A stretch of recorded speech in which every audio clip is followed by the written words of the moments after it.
Now this is why this water hemp is such a concern to me. Right there's a rake. Let's see, using it as an example, you can look, if I get the shadow out of it, there's the size of the rake handle, and there's the size of the water hemp stalk. I pulled this out last night when I found it. What do you think would happen if you stuck that rake handle in your combine cutter bar? Something probably break. Well, it'd be about the same thing that would happen. Combine come along and find this. What is this, July the 4th? If that had been left in the field all of July, all of August, September, it would have pretty much stopped growing. I imagine this plant right here would have been close to 6 foot tall, left to do its thing. But that would be almost 3 times that size. It'd break cutter bar. And you'd be, well, dagnabbit, that's not good. You'd be out there fixing it instead of cutting beans. So, this is a menace.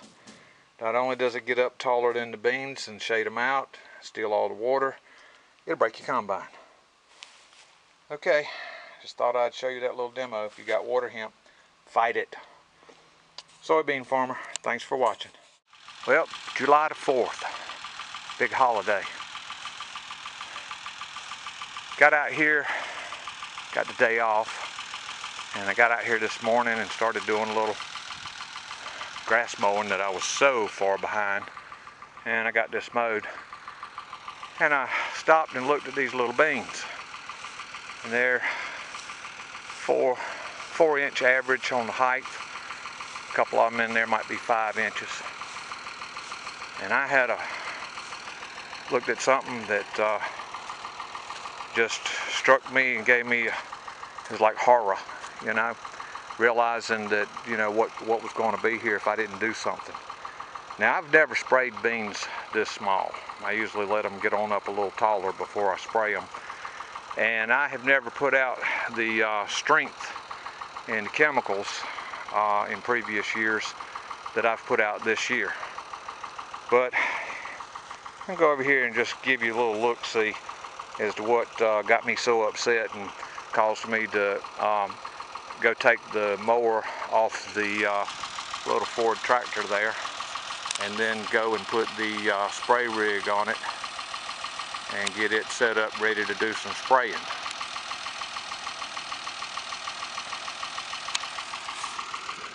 This is a real good example spot of how the center of this field, from right about there to right about there, and almost up to the top of the hill. But I'll get down here and see if the camera will focus.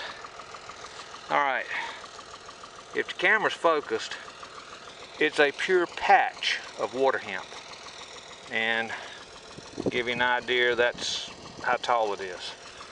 I can kill it that size right there. Flex Star will kill it if it's that size. But if it gets on up a foot and a half, you're done. You're stuck with it. You ain't killing it.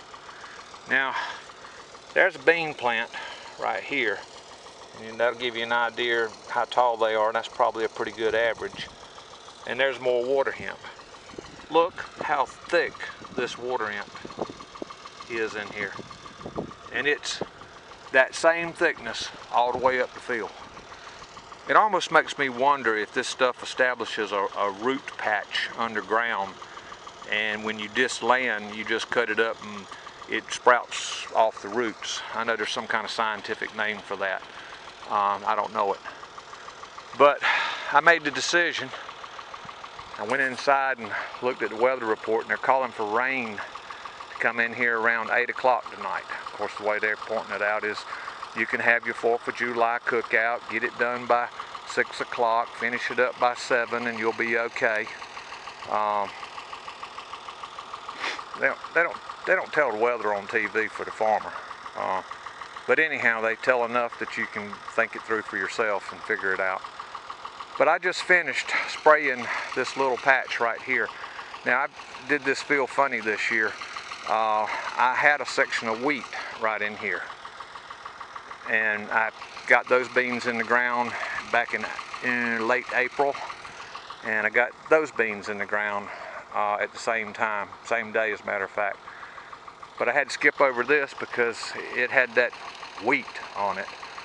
And finally, success, praise God, got all the wheat off the farm, and success, praise God, got all the open land planted except for probably what amounts to about a 1/4 acre that was just too wet. I went into one spot and it grabbed my offset disc and said, "No, this is mine." The tractor sat there, the 40-20 sat there and started spinning. Ended up having to disconnect and get chains and get around behind the thing and pull it out backwards. But anyhow, that's all done. That was last week.